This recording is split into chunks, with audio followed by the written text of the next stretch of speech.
Did you know that an African man was buried in medieval England? The story of his life, and how he came to rest on foreign soil, is a window into a past far more interconnected than we often imagine. This is the story of the Ipswich skeleton, and what it reveals about Africa's hidden place in European history. For centuries, the narrative of medieval Europe has been painted as a largely insular, homogeneous world. But recent archaeological discoveries are challenging this view, revealing a tapestry of cultures and connections that stretch far beyond the continent's borders. One of the most intriguing pieces of evidence is the skeletal remains of an African man, unearthed in Ipswich, Suffolk. Scientific dating places his life between 1190 and 1300 CE. Forensic analysis offers clues about his origins.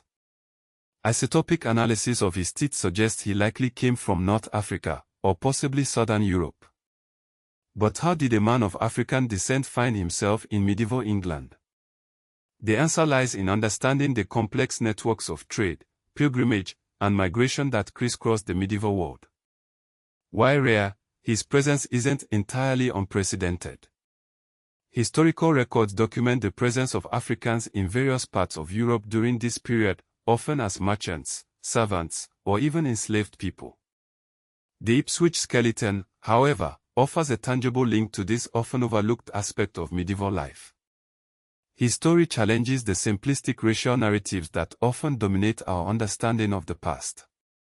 It demonstrates that movement across the Mediterranean and beyond connected Africa, Europe, and the Islamic world in ways we are only beginning to fully appreciate. But the Ipswich skeleton is just one piece of a larger puzzle. A puzzle that involves the systematic erasure and distortion of African history. To truly understand the significance of this discovery, we need to look beyond the shores of England and consider another critical example of cultural erasure, the story of the Benin bronzes. In February 1897, a British punitive expedition attacked Benin City, the capital of the Kingdom of Benin, in present-day Nigeria. What followed was a brutal act of colonial plunder. British soldiers looted thousands of objects, including the exquisite Benin bronzes. These weren't mere decorations. The Benin bronzes served as royal archives, preserving the history, rituals, and political structure of the kingdom. Each plaque, each sculpture, held a piece of Benin's cultural memory. Their removal was a devastating blow to Benin society, severing its connection to its own past. The bronzes ended up scattered across museums and private collections around the world. Their absence created a void in Benin's historical record. The looting of the Benin bronzes is a stark reminder of the destructive impact of colonialism on African culture and history. It highlights how the suppression of African narratives has often been intertwined with the theft and destruction of material evidence. Consider also the rock art of Apollo 11 cave in Namibia, dating back some 26,000 years. Or the early Christian communities that thrived in Africa long before European colonial rule. These are just a few examples of the depth and complexity of African history that are often overlooked or ignored.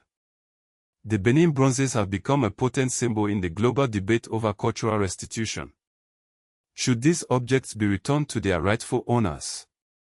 The answer seems self-evident, but the path to repatriation is fraught with legal and ethical complexities.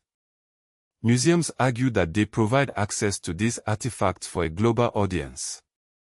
But African nations argue that the bronzes are an integral part of their cultural heritage and that their return is essential for healing the wounds of colonialism. The debate over the Benin bronzes raises fundamental questions about ownership, cultural heritage, and the legacy of colonialism.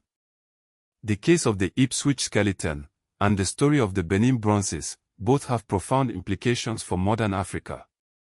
They speak to the importance of reclaiming and celebrating African history in all its complexity. They challenge the stereotypes and misconceptions that have long dominated Western narratives about the continent. The Ipswich skeleton reminds us that Africans have been present in Europe for centuries, participating in the broader currents of trade, migration, and cultural exchange.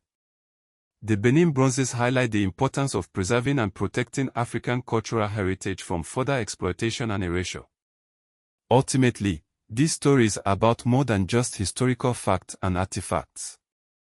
They are about identity, memory, and the ongoing struggle for justice and recognition. They are about ensuring that the voices and experiences of Africans are finally heard and valued in the global narrative. The recovery of African history is not just a matter of academic interest. It is a vital step towards building a more equitable and just world. A world where the contributions of all cultures are recognized and celebrated. A world where the legacy of colonialism is finally confronted and overcome. The story of the African man buried in medieval England, and the story of the Benin bronzes, are just two small pieces of this larger story. But they offer a powerful glimpse into the richness, resilience, and enduring significance of African history. Let's keep digging. Let's keep asking questions. Let's keep uncovering the hidden truth of Africa's past. Because the more we know, the better we can understand ourselves and the world around us.